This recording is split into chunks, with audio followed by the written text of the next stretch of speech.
versículo 14 até o 22, última carta à igreja de Laodiceia. Vamos ler o texto? Diz assim: Ao anjo da igreja em Laodiceia, escreva: Estas coisas diz o Amém, a testemunha fiel e verdadeira, o princípio da criação de Deus. Conheço as obras que você realiza, que você não é frio nem quente. Quem dera você fosse frio ou quente. Assim, porque você é morno e não é quente nem frio, estou a ponto de vomitá-lo da minha boca. Você diz: sou rico, estou bem de vida e não preciso de nada. Mas você não sabe que é infeliz, sim, miserável, pobre, cego e nu. Aconselho que você compre de mim ouro refinado pelo fogo, para que você seja de fato rico. Compre vestes brancas para se vestir, a fim de que a vergonha de sua nudez não fique evidente, e colírio para ungir os olhos, a fim de que você possa ver. Eu repreendo e disciplino aqueles que amo, portanto, seja zeloso e arrependa-se. Eis que estou à porta e bato. Se alguém ouvir a minha voz e abrir a porta, estarei em sua casa e cearei com ele e ele comigo. Ao vencedor, darei o direito de sentar-se comigo no meu trono, assim como também eu venci e me sentei com meu Pai no seu trono. Quem tem ouvidos, ouça o que o Espírito diz às igrejas. Vamos orar? Pai, mais uma vez, em Tua presença queremos clamar que o Senhor abra o nosso entendimento, abra as nossas mentes para que possamos não só compreender, mas obedecer à Tua palavra. Assim oramos em nome de Jesus. Amém.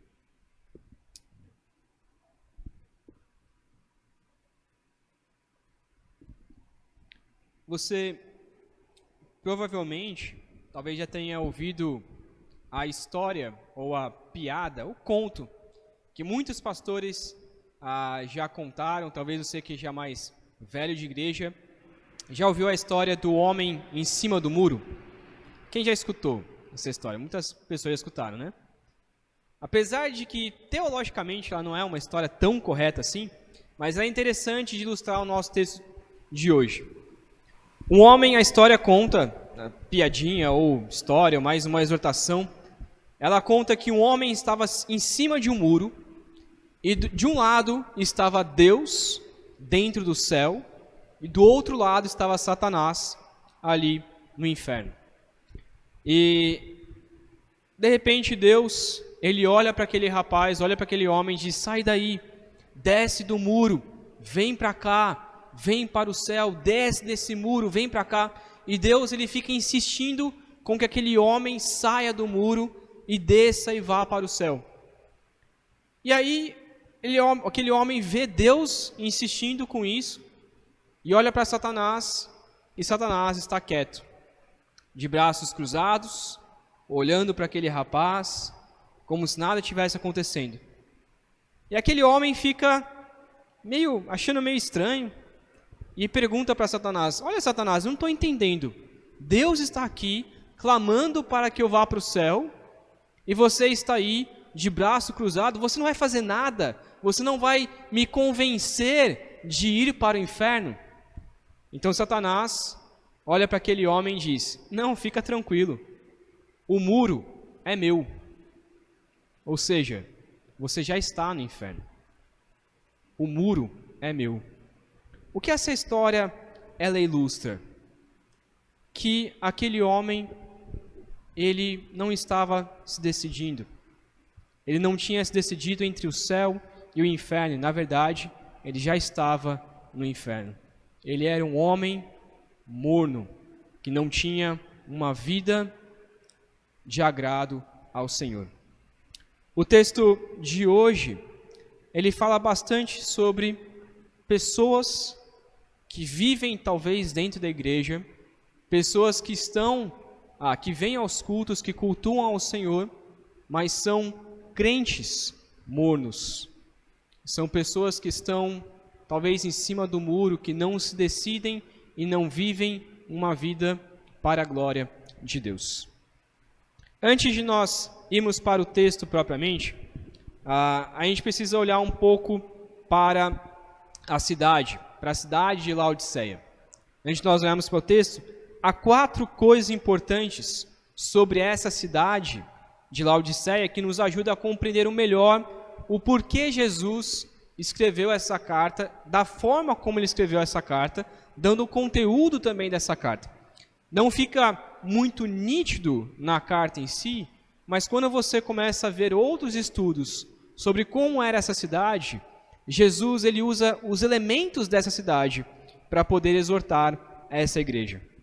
Primeira coisa que é bem nítido, que a gente conhece na história, que teólogos falam sobre como que era essa cidade, primeira coisa era que a cidade era muito rica. Muito rica. Talvez uma das cidades mais ricas ali de todo aquele Império Romano. Principalmente porque eles, quando o Império Romano começou a dominar ali toda aquela região, foi a primeira cidade que olhou e falou, não, tudo bem, podem nos dominar, venham aqui, vamos fazer um templo a César.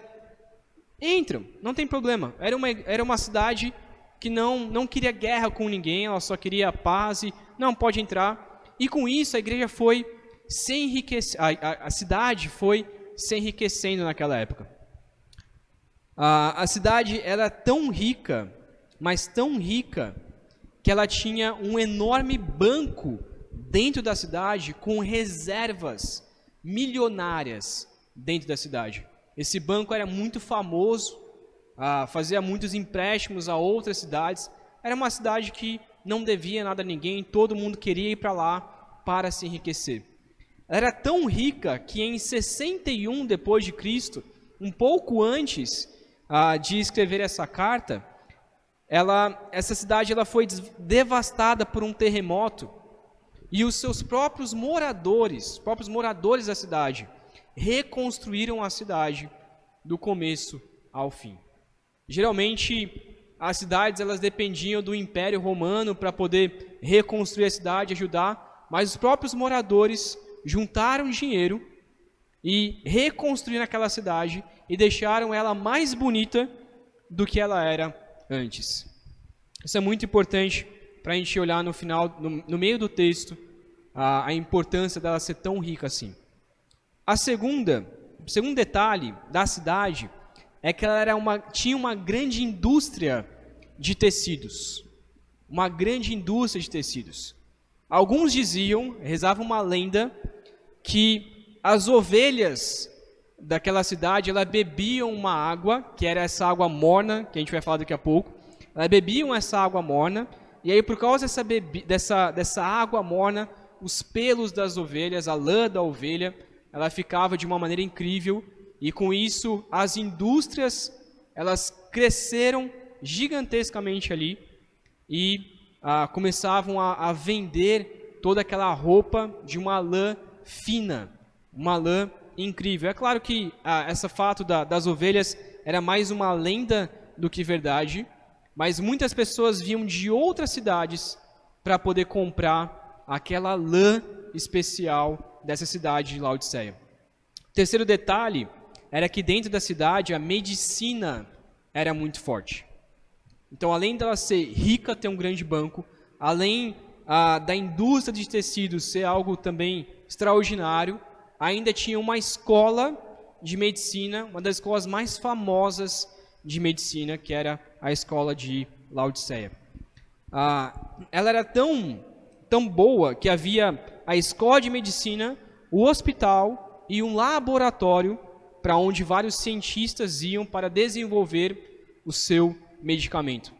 Eles desenvolveram 2 remédios quase milagrosos, tanto para o ouvido e tanto para os olhos. Ele era um colírio que era utilizado um pó chamado pó de frígio, aonde fabricavam então, que foi onde começou ali a fabricação desses colírios tão especiais, que foram um grande avanço para a medicina. Muitas pessoas que tinham problemas tanto nos olhos e tanto nos ouvidos, usavam aquele colírio e eram praticamente curadas por aquele colírio. E o quarto detalhe é que dentro da cidade corria 2 rios, e esses 2 rios eram de águas térmicas, águas que não eram nem frias e nem quentes. A região ali era formada por 3 cidades, que era a cidade de Colossos, onde tem a carta de Colossenses, a cidade de Herápolis e a terceira cidade, a cidade de Laodiceia. Em Colossos ficavam as fontes das águas frias. Então, em Colossos você encontrava água fria, gelada. E em Hierápolis havia fontes de água quente. E elas desciam então da montanha, se juntavam umas com as outras, se tornavam em torno da montanha ali, se juntavam uma com a outra, descia até Laodiceia, e em Laodiceia ela ficava uma água morna. E essa água não tinha como beber essa água. A água fria dos colossenses, de Colossos, era usada muito para beber, porque era uma água pura, e você podia também usar como terapia, águas terapêuticas. E as águas de Herápolis também eram usadas muito para se banhar, para usar também para a área de medicina, mas a água morna de Laodiceia, elas eram terríveis para beber. Eram terríveis para beber. A gente vai falar isso mais no meio, mas esses 4 detalhes, eles são importantes para que a gente consiga compreender esse texto. Primeiro detalhe, então, é uma cidade rica. Segundo, tinha uma indústria de tecidos. Terceiro, tinha uma grande medicina. E quarto, tinha essas águas térmicas, essas águas mornas ali que não prestavam para nada. Eram praticamente uma água inútil que só servia para que quando você bebesse, você então vomitava. Vamos então olhar para mais detalhes do nosso texto e no final quero fazer uma aplicação olhando principalmente para pessoas que vivem uma vida morna diante do Senhor. O primeiro detalhe do texto é a apresentação, a descrição de quem Cristo é. Cristo se apresenta de uma forma bem interessante aqui. Como a gente já viu em todos os textos, né, Cristo ele sempre se apresenta de algumas formas. E desta vez, ele se apresenta como o Amém, a testemunha fiel e verdadeira e o princípio da criação de Deus. A palavra Amém, ela literalmente significa que assim seja. Não é uma palavra especial, ou quando a gente ora, não é porque a gente tem que terminar com essa palavra Amém, que tem algo de especial nela, mas a palavra Amém, ela é como se nós estivéssemos falando no final da oração, que assim seja. Então, em nome de Jesus, que isso se cumpra. Em nome de Jesus, que assim seja. É o cumprimento da promessa, é o desejo de que aquilo vai se cumprir, de que eu estou concordando com aquela oração.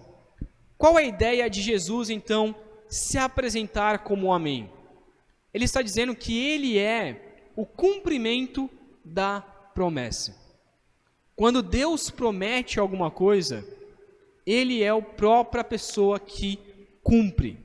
Por isso que ele diz também que ele é testemunha fiel e verdadeira. Ou seja, ele está dizendo, eu não só digo a verdade, eu não só prometo a verdade, mas eu sou a verdade e o cumprimento desta verdade. Eu sou o Amém. Eu sou o princípio e eu sou o fim. Eu sou aquele que promete, mas eu sou aquele que cumpre a própria promessa. Eu sou a promessa. Essa é a ideia do Amém. Ele é o que assim seja. Ele é aquilo que vai cumprir. Então, quando nós fazemos uma oração ao Senhor, Deus, faça isso, Deus, te pedimos isso, em nome de Cristo, amém. Nós estamos dizendo, em nome de Cristo, e que o próprio Cristo cumpra isso em nossas vidas. Em nome de Cristo, que Ele seja o próprio amém de nossas vidas. E o segundo detalhe é que Ele é o princípio da criação de Deus, e se apresenta como o princípio da criação de Deus. Nós não vamos entrar em todos os detalhes aqui, mas só para deixar claro, quando diz princípio da criação de Deus, não é que Cristo, e Jesus Cristo é criado como nós seres humanos. Não, ele é o próprio Deus. João 1 apresenta que ele é o verbo, estava no princípio com Deus. Antes de toda a criação, Jesus já estava lá. Jesus é o próprio Criador. Colossenses traz Jesus como o próprio Criador. Mas a ideia de princípio tem, na verdade, a ver mais com a ressurreição de Cristo Jesus. Ele, quando ressuscitou, ele nos trouxe nova vida, uma nova criação. E essa nova criação, ele é o princípio. Então, não só ele é o princípio de toda a criação, ou seja, o princípio de todas as coisas, o primeiro acima de tudo, como diz Colossenses, ele é superior a tudo, mas ele também nos traz uma nova vida, uma nova criação em Deus. Então, Cristo se apresenta como aquele que é o Amém, aquele que é o fim de todas as coisas, aquele que é uma testemunha fiel e verdadeira e o princípio de toda a criação. O que ele está mostrando aqui para os laodicenses? Ele está mostrando, olha, eu estou acima de tudo. Então, a exortação que virá para vocês a seguir, ela vai se cumprir, porque eu sou o Amém. Eu sou fiel, eu sou verdadeiro, eu sou o princípio, eu sou acima de todas as coisas. Prestem atenção, então, naquilo que eu vou dizer. Primeiro, então, segundo ponto aqui da nossa mensagem, a partir do versículo 15, diz então sobre a testemunha, a descrição da igreja de Laodiceia. Descrição da igreja de Laodiceia. Como nós falamos no começo,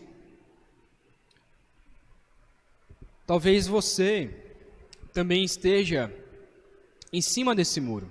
Olhando agora, tirando um pouco a ilustração, mas talvez você viva uma vida de mornidão diante do Senhor, uma vida morna diante do Senhor.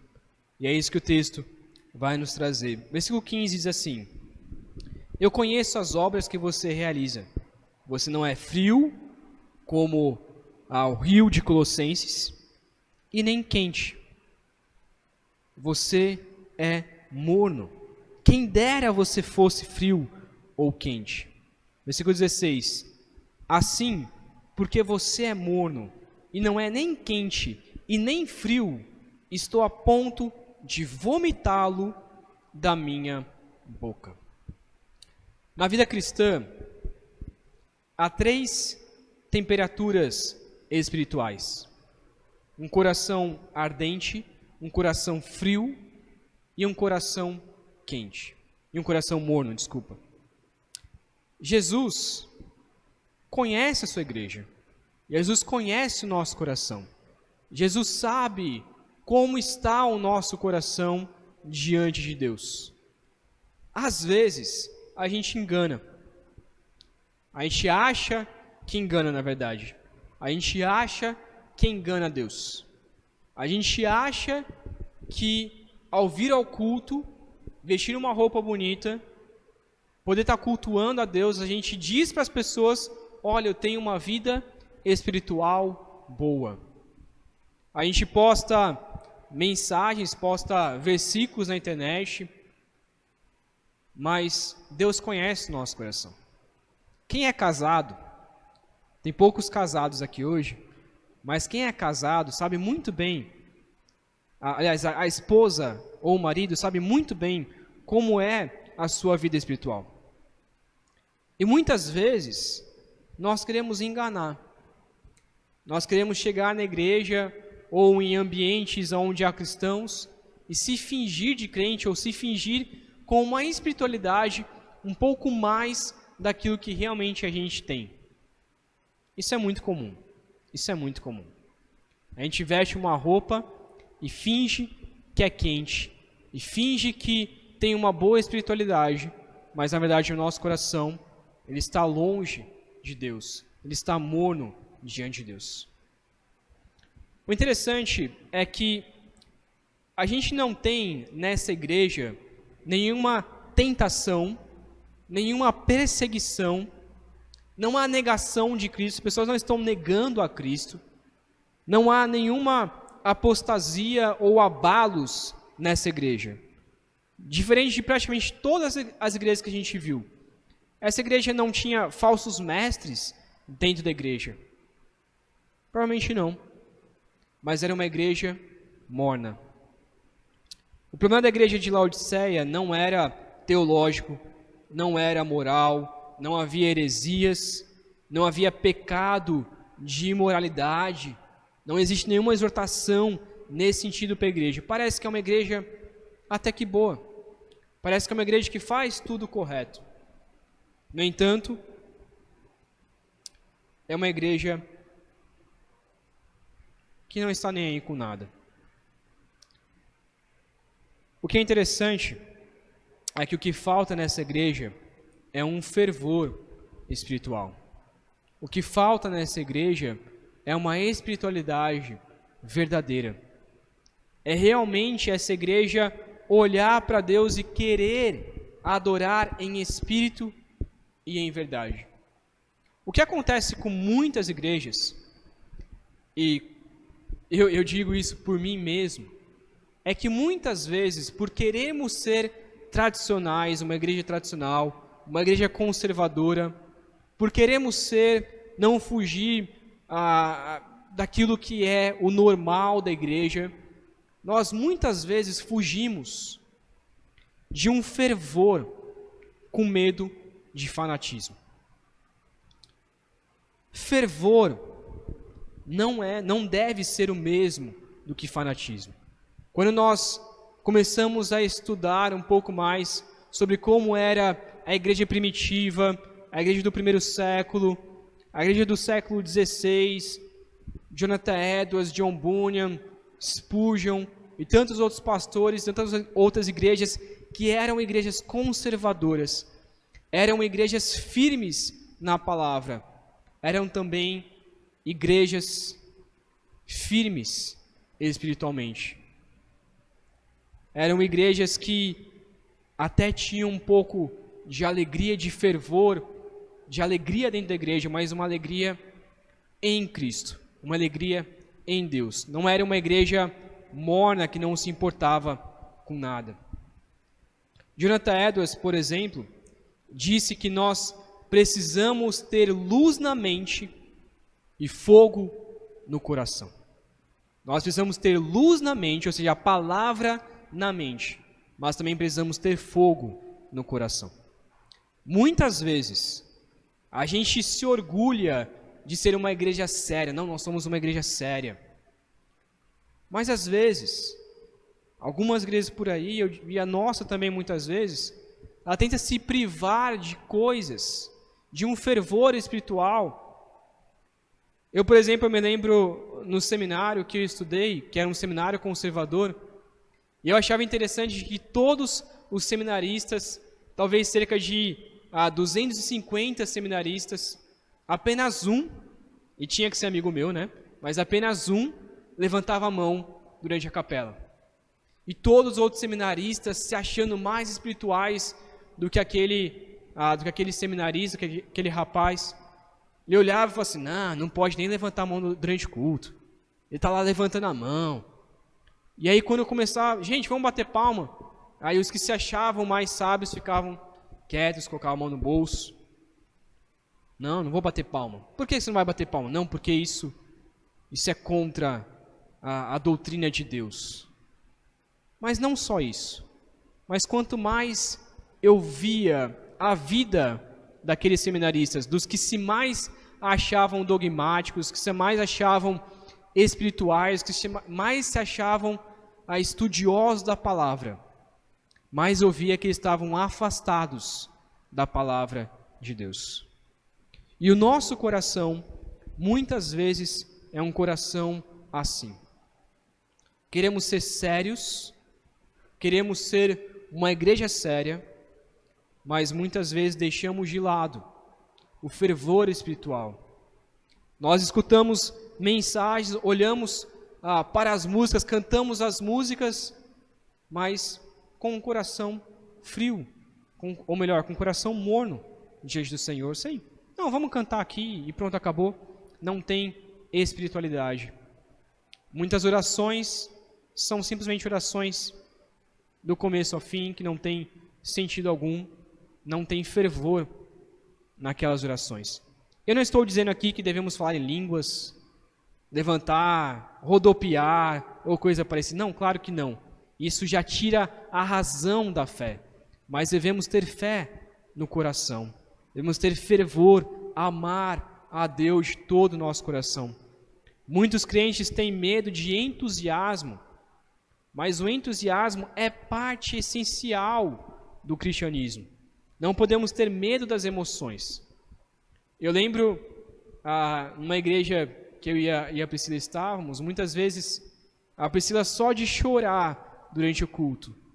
Algumas pessoas vinham e perguntavam para ela, por que você está chorando? Eu falei, gente, deixa eu chorar. Eu estou chorando para Deus. Eu estou chorando porque eu quero me derramar diante do meu Senhor. Mas às vezes, com medo de outras pessoas nos julgarem no culto, a gente fica quieto. Não, aqui eu não vou cultuar a Deus, aqui eu não vou cultuar da forma como eu quero, eu vou cultuar da forma como é permitido nessa igreja ou algo parecido. Essa igreja provavelmente era uma igreja assim. Ela não realizava grandes coisas para Deus, talvez não fazia evangelismos, talvez não pregava o evangelho, era uma igreja morna. Era uma igreja que não fazia diferença na sociedade, não fazia diferença alguma. O texto então continua, versículo 17. Você diz, eu sou rico, estou bem de vida, eu não preciso de nada, mas você não sabe que é infeliz, sim, miserável, pobre, cego e nu. Deus então olha e diz, olha, eu vou vomitar vocês da minha boca. E aqui não há a ideia de vomitar da boca, não é de perder a salvação, mas de repugnar, de repudiar, de odiar as atitudes daquelas pessoas por serem mornas. E o texto então diz, olha, eu vou vomitar vocês porque vocês se acham, vocês vivem no auto-engano, na autossatisfação.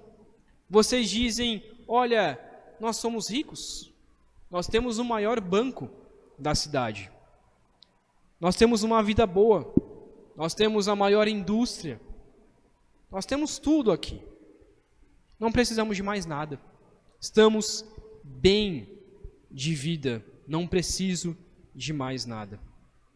Diziam que eram ricos, diziam que tinham vestes, diziam que tinham medicina, mas na verdade Jesus está dizendo, olha, vocês na verdade são infelizes, são miseráveis, são pobres, são cegos, são nus. São mendigos porque não compraram o perdão dos seus pecados. São nus porque não têm roupas adequadas para se apresentarem diante de Deus. E são cegos porque não enxergam, não conseguem enxergar a sua pobreza espiritual. Muitas pessoas e muitas igrejas são assim. Olha, nós temos um púlpito bonito, nós temos um culto bonito, nós temos um templo lindo, maravilhoso.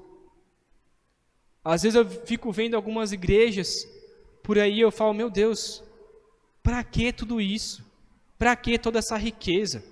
Para que igrejas com lustres dentro da igreja, toda aquela coisa linda, maravilhosa, mas para quê? Sendo que o coração da igreja é um coração vazio, é um coração pobre. Então Deus faz um convite no versículo 18, diz assim, eu aconselho que você compre de mim ouro refinado pelo fogo, para que você seja de fato rico. Compre vestes brancas para se vestir, a fim de que a vergonha de sua nudez não fique evidente, e colírio para ungir os olhos, a fim de que você possa ver. Olha os detalhes que a gente falou no início do culto. era uma igreja rica, era uma cidade rica. Mas Jesus está dizendo: compre de mim ouro puro, porque vocês não são ricos, na verdade vocês são pobres. Vocês não têm riqueza espiritual alguma. Bem parecido com aquilo que Jesus diz em Mateus: comprem de mim, comprem o tesouro celestial, onde a traça não come, onde não enferruja, onde não se acaba.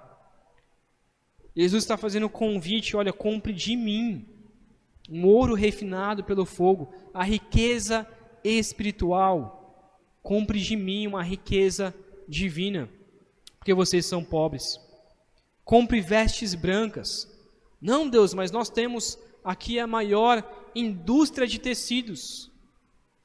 Mas vocês estão nus.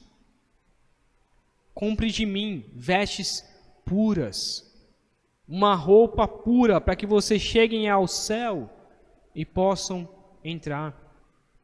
Deus, nós temos a maior medicina aqui da nossa época, de nossas cidades, mas vocês estão cegos. Não adianta passar esse colírio em seus olhos e continuar não enxergando uma vida espiritual, coisas grandiosas, bênçãos de Deus. Não adianta você vestir com vestes bonitas, ter pingentes de ouro, ter coisas belas, você achar que você enxerga, mas na verdade você é pobre, cego, nu. Deus então diz: compre de mim essas coisas, compre de mim. O versículo então continua, versículo 19, nos traz uma exortação e um consolo. Por que Deus repreende? Por que Deus nos exorta? Ele diz: eu repreendo e disciplino aqueles que eu amo. Portanto, seja zeloso e arrependa-se. Olha que texto maravilhoso. De todas as cartas que a gente estudou, sobre todas as igrejas que a gente estudou, é interessante que Jesus está dizendo: olha, eu só estou repreendendo vocês, eu só estou exortando vocês, porque eu amo vocês. Eu só estou exortando vocês porque eu amo. Provérbios diz que o pai, ele tem que disciplinar o seu filho. E se o pai não disciplina o seu filho, é porque ele não ama o seu filho. Lá em Hebreus 12, Hebreus 13, traz também essa mesma ideia de que Deus disciplina aquele a quem Ele ama. E se nós não recebemos a disciplina de Deus, se nós não somos castigados por Deus, bem provável que é porque Deus não nos considera como seus filhos. Se você peca livremente e vive uma vida morna diante do Senhor, e vê que na sua vida nada te puxa para Deus, você peca e não há arrependimento, você peca e não acontece nada na sua vida que te faz voltar para Deus, bem provável que é porque você não é filho de Deus. Mas quando a gente peca, a gente sabe que a gente peca, e de repente alguma coisa ruim acontece na nossa vida, quando nós estamos realmente sedentos por Deus, é fácil de enxergar aquilo como disciplina do Senhor e dizer: isso aqui aconteceu na minha vida porque eu pequei. Obrigado, Deus, por essa disciplina. Obrigado, Deus, por essa disciplina. Em vários momentos da minha vida eu percebi isso, de que aquilo de mal só tinha acontecido na minha vida para a disciplina do Senhor. Só aconteceu aquilo de ruim na minha vida para que Deus me transformasse conforme a imagem de Cristo Jesus. Eu gosto muito da ilustração que o Davi Merck ele conta muito, que é de Deus, o Espírito Santo, lapidando a nossa vida. É como se nós fôssemos uma rocha para ser lapidada, para ser transformada. E o Espírito Santo, ele bate com o martelo, bate com a palavra na nossa vida e vai nos moldando, vai nos transformando aquela pedra bruta em uma escultura, uma imagem de Cristo Jesus. Só que quanto mais o Espírito Santo bate com a palavra em nós, na rocha bruta que nós somos, mais dói. E dói muito. Mas Deus está dizendo, eu faço isso, eu disciplino, porque eu amo.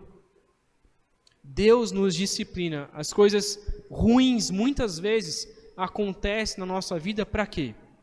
Para Deus nos levar para mais perto de Cristo Jesus. Como diz o texto, todas as coisas cooperam para o bem daqueles que amam a Deus. Mesmo aquilo que é ruim, coopera para o bem daquele que ama a Deus, porque vai nos transformar conforme a imagem de Cristo Jesus. Jesus está exortando essa igreja, olha, vocês são mornos, assim como as suas águas termais. Vocês são mornos. Por quê? Porque não estão me buscando, mas eu estou repreendendo vocês, porque eu amo vocês, para que vocês sejam ou frios ou quentes. A carta de Colossenses, ela também, a carta que a gente já expôs aqui, ela também foi lida ali na região da Macedônia e provavelmente lida aqui também para a igreja de Laodiceia. E muitos comentaristas dizem que essa exortação de que eles estavam mornos, de que eles precisam ter o conhecimento de Deus, já tinha sido exortado lá em Colossenses 2, versículo 2. Deus dizendo que repreende os colossenses e repreende também os laodicenses. Colossenses 2:2 diz que ele faz isso para que o coração deles, o coração dos colossenses, seja consolado e para que eles, vinculados em amor, tenham toda a riqueza da plena convicção do entendimento para conhecimento do mistério de Deus, que é Cristo. Jesus quer que a gente aprenda dele, e por isso que ele diz no final do versículo 19, portanto, seja zeloso e arrependa-se. Seja zeloso e arrependa-se. Deus quer que a gente conheça ele, ele nos exorta para que nós tenhamos o conhecimento de Deus, e para que a gente conheça o mistério de Deus, que é o próprio Cristo Jesus. Versículo 20 ao 22 nos traz então a promessa ao vencedor. Versículo 20 principalmente, vamos focar mais no versículo 20, diz assim: Eis que estou à porta e bato. Se alguém ouvir a minha voz e abrir a porta, entrarei em sua casa e cearei com ele e ele comigo. Cristo está fazendo uma promessa aqui. A primeira promessa é de que ele irá cear com eles. Eu vou cear com vocês, eu vou sentar à mesa de vocês, eu vou compartilhar uma refeição se vocês se arrependerem, se vocês deixarem de ser mornos. Existe uma ilustração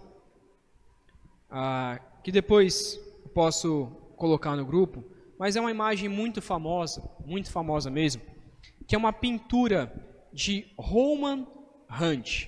Depois você pode pesquisar esse nome, Roman com H, Hunt com H também, Roman Hunt. É uma imagem que é até conhecida, provavelmente você já viu essa imagem, que é de Jesus batendo em uma porta.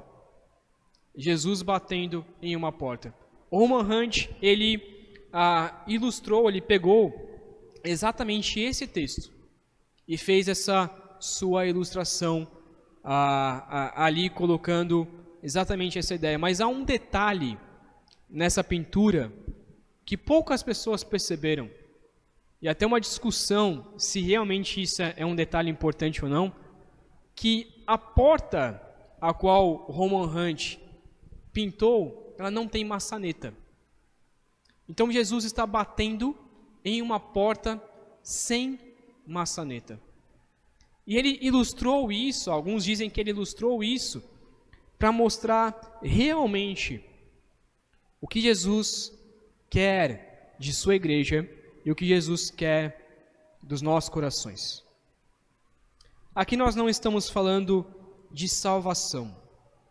Eis que estou à porta e bato, não tem a ver com salvação, mas tem a ver com arrependimento, tem a ver com deixar Deus entrar em nossas vidas e dominar as nossas vidas, deixar Deus ceiar conosco. E a ideia aqui é que Deus está batendo, Jesus está batendo no nosso coração. E muitas vezes nós estamos com a nossa vida trancada, as portas fechadas e não deixando Deus entrar.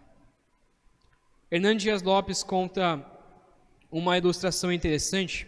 Ele diz que o pai e o filho, um pai e um filho, eles vão até uma casa para pedir alimento, para pedir ajuda àquela casa.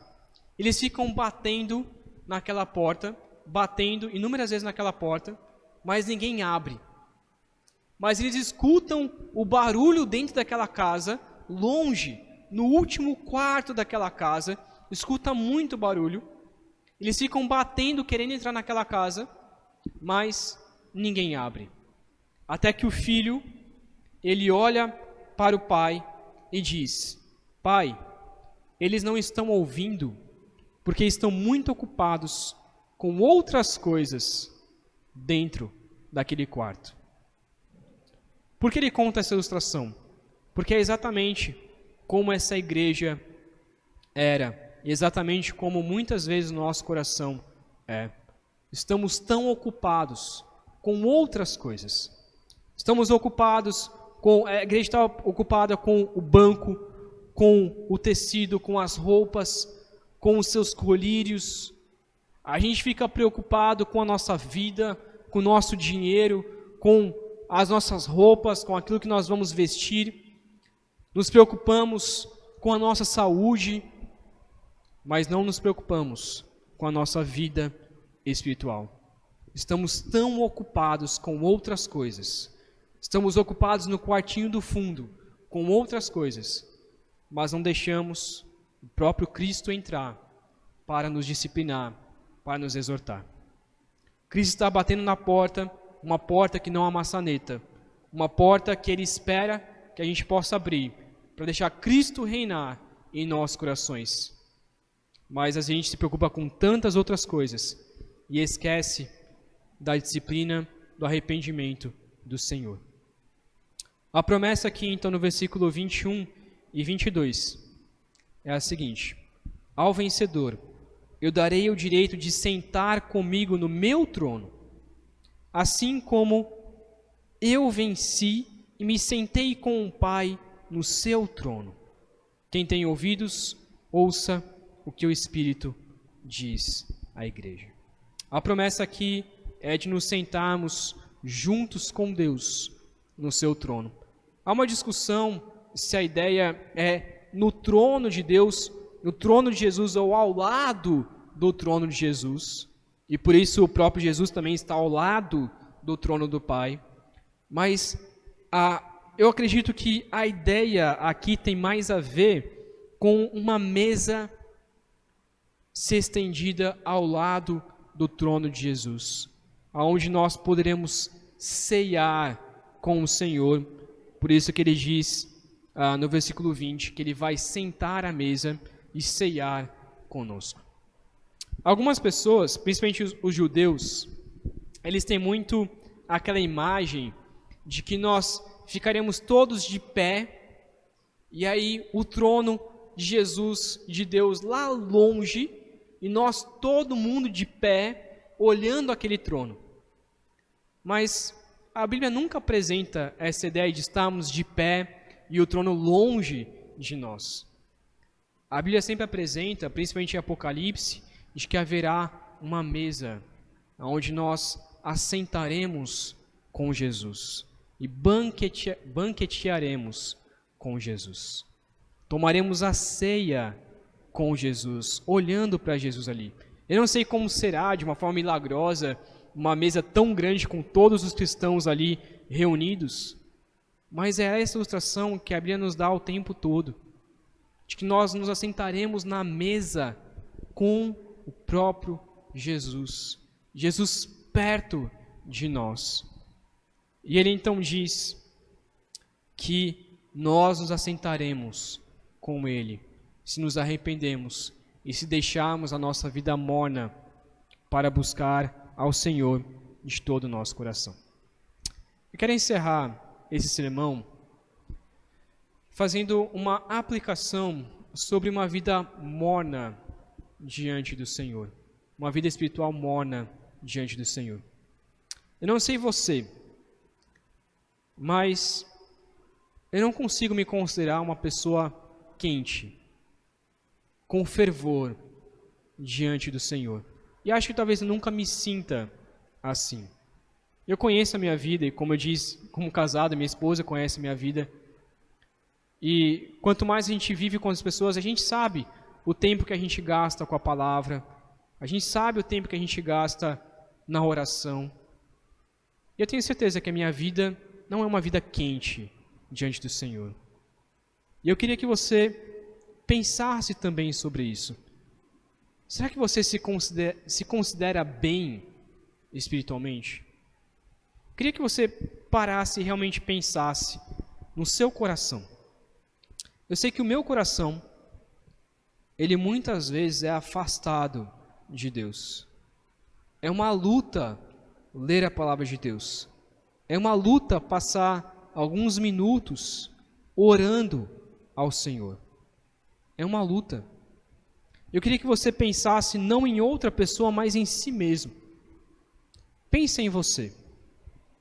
Quero te fazer algumas perguntas, então, para que você pense sobre a sua vida.